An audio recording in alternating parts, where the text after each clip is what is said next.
If you're a buyer in today's market, you already know it's very difficult to get your offer accepted on most houses out there, really. There are a few that are overpriced, but for the most part, we're seeing a lot of competition on most of the listings that we put out. Hi, I'm Mike with the Flynn team at eXp Realty. This is Mondays with Mike, and I'm just going to give you a few tips for how you can have your offer look stronger, really be stronger, but optics can be very important also. So the first tip, this applies in any market. Don't just get a pre-approval from a lender. Sit down with your underwriter. Doesn't have to be in person. Make sure that they've reviewed your credit, your assets, your income in full. You can essentially have a fully underwritten loan in a pre-approval letter where you as the borrower are going to get that loan, and it's just a matter of finding the house and making sure it appraises and making sure that the asset is okay with the lender, right? They don't know what house you're buying yet. Listing agents know what those look like, and when they have conversations with your mortgage broker, the mortgage broker can confirm, yes, I have done all of these things already. Essentially, just tell me what the property is, get it into contract, and we'll get an appraisal done. And that's it. They're already approved. Very strong, much stronger than just, yes, we sat with them, we ran credit, and we just have to collect some income docs. A lot of docs that have to get collected. Get it done in advance. Good segue to the second point. In this market, you've probably heard people saying, oh, we're going to waive appraisal. And that does make an offer stronger, but what does that mean to waive appraisal? You're not really waiving an appraisal. I just want to make that clear. If you're getting a mortgage, if it's cash, you can waive an appraisal, by the way, and you don't have to get an appraisal done. But if you are getting a mortgage, the lender is going to want to appraise the property. What you can do in advance is figure out, how much of that appraisal shortfall potentially you can backstop. So comparable sales are what appraisals are based on. They happened in the past. In today's market, with demand and supply being out of balance, we're seeing prices, in a lot of cases, outstrip what the appraised value would be. So if you know in advance, if your agent tells you, or if you can look at the comps, if you're working on your own, if you can figure out where it's likely to appraise, just figure out how much extra cash can you bring to the table to make up the difference. Are you willing to do that? Maybe you have a high down payment and you're willing to borrow at a higher ratio to make up the difference. Whatever it is, figure it out in advance. And if you have any ability to backstop, as we like to call it, a shortfall in the appraisal, put it right up in your offer and highlight it, or have your agent hopefully highlight it for you. What if you're selling and you need to sell to buy? Well, it puts you at a disadvantage, right? Because now the seller not only has the risks associated with their sale, but with yours as well.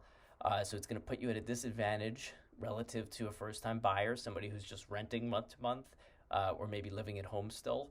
There are a few things you can do, and not everybody is going to have this option. There are programs out there. HomeLight has one of these. There's something called Fly Homes, and there are probably half a dozen others that you can essentially get into an agreement with them where they can kind of turn you into a cash buyer.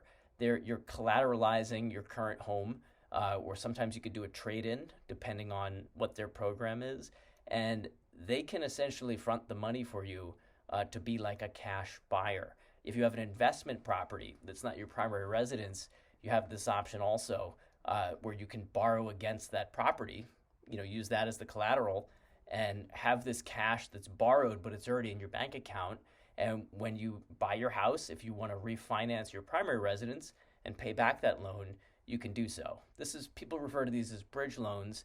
That's essentially how they're going to work, unless you're lucky enough to have an unsecured line of credit to the tune of a few $100,000. You're probably going to have to collateralize it with some kind of real estate.